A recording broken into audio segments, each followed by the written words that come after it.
vào nhá.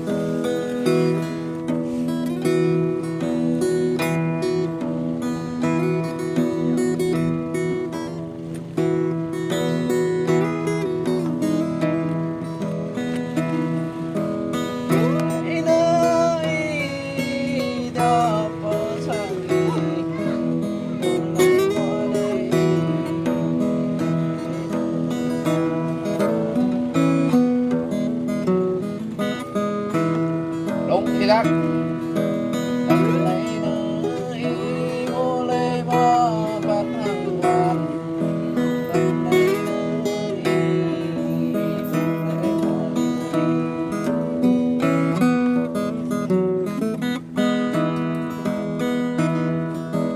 tầm này nơi vì hẹn đêm lâm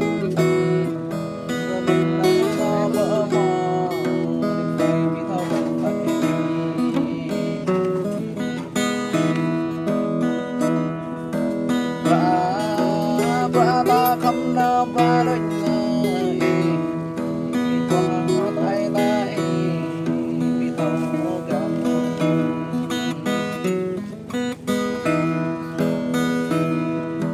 lấy nhà nhau ra vì thâu tràn tầm này nơi ta tỏ làm bước lại đúng chính xác ơi đúng rồi biết rồi. Hôm nay hai anh em tập đàn nha các bạn. Việc lau có thu âm nữa nè. Thu âm nhiều rồi. Về ngồi bre ngồi em ai có em giờ nó tâm tư gì đâu mà nữa bật nhạc.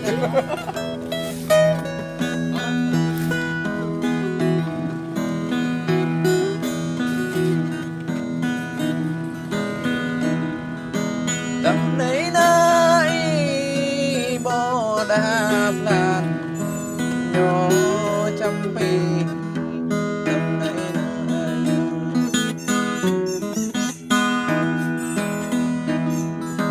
tầm này nơi vì tao gắn qua con đã nuôi nhím bạ tay.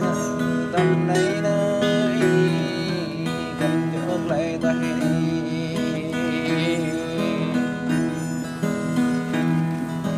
tầm ngẫu này mừng hoa cũng mừng lor bay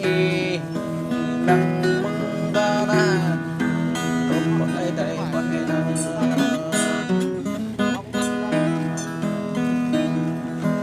tầm ngẫu này nơi bị thâu vào tay lan nề cắt đêm đây rõ lẽ bộ hoa này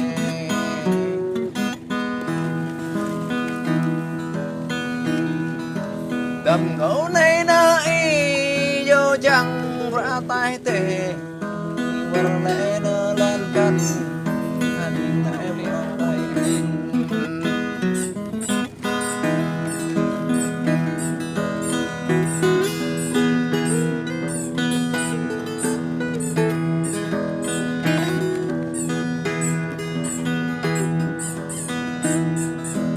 tầm ngẫu này nơi đêm lâm đi quay bập lê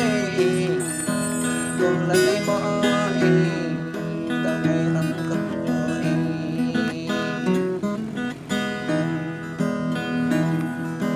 tầm ngẫu này nơi vì thâu linh tay nơi về nó bơ nằm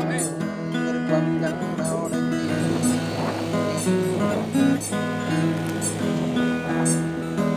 mình bể nơi tầm câu này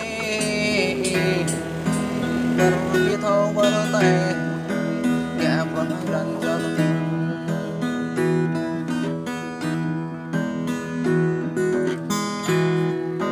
tầm ngẫu đây nơi đêm quanh mơ mình vợ mò nhà na đôi beber ekra teryo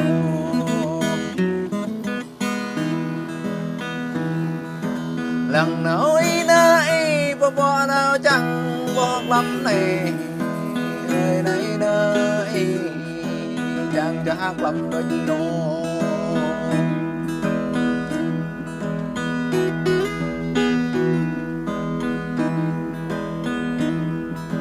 tầm này nơi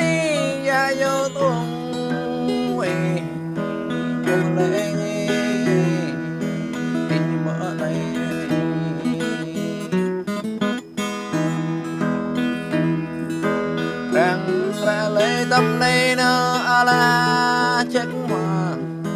răng ra lên nơi ra núi vô thùng y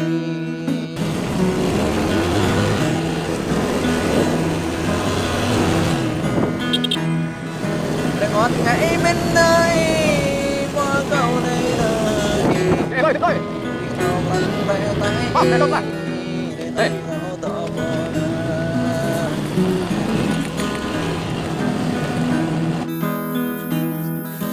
nhàng rồi tăng lâm quay nơ tâm nơi phim máu nó nguy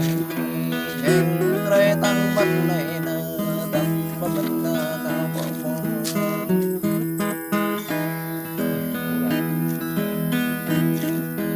ngọt hẳn lại câu ra đình nó ngọt y trong tay gấp ba nơi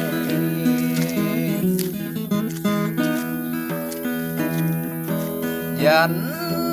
lên drama phải nơi quý vị và các bạn chúng ta đang xem đây là những chàng trai đến từ thủ đô Phnom Penh, đó là người Campuchia.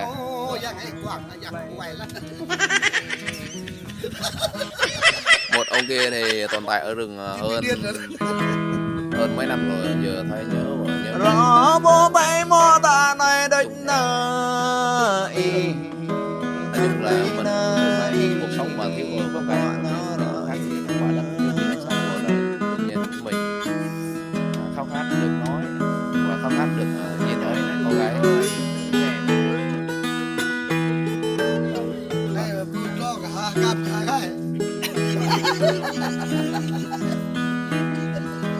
tầm này nơi cô đây tăng lâm vay nơi mệt Còn anh bên này là anh Lương Thực này, bạn nhìn thấy anh Lương Thực đang ngồi bên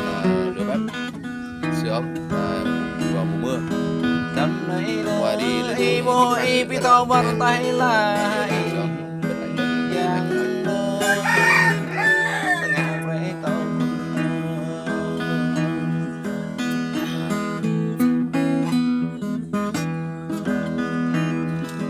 bảy ba nơ ra lê đôi chim ta vì thâu su cầm vì thâu su nẹp bên này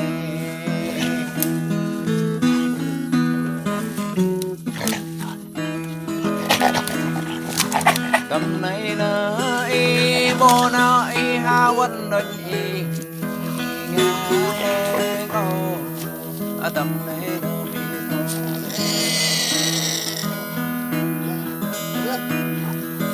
sạch giá tâm này nơ ta thúc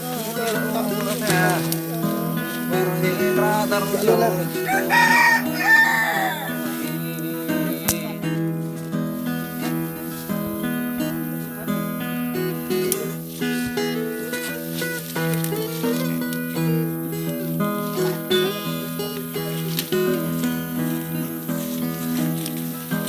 lần chu bay nơ vắt nó bớt lấy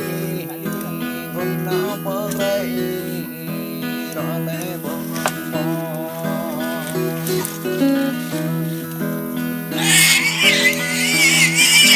băm quay nơi đâm đê chẳng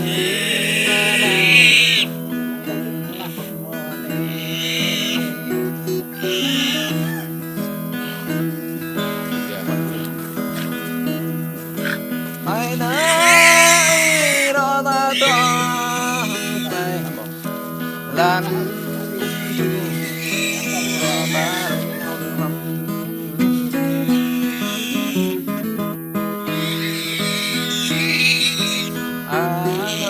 ngọt nào ra đi rơ ngọt gà biết thâu ra khăm mà biết thâu ra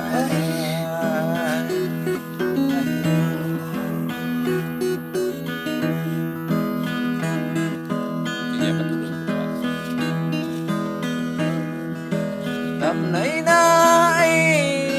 ba giờ tăng văn nơi thuần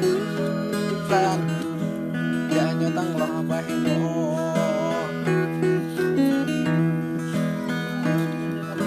đầm này nơ y bi tao vẫn lẽ qua phải đây lấy nơi ta bỏ lại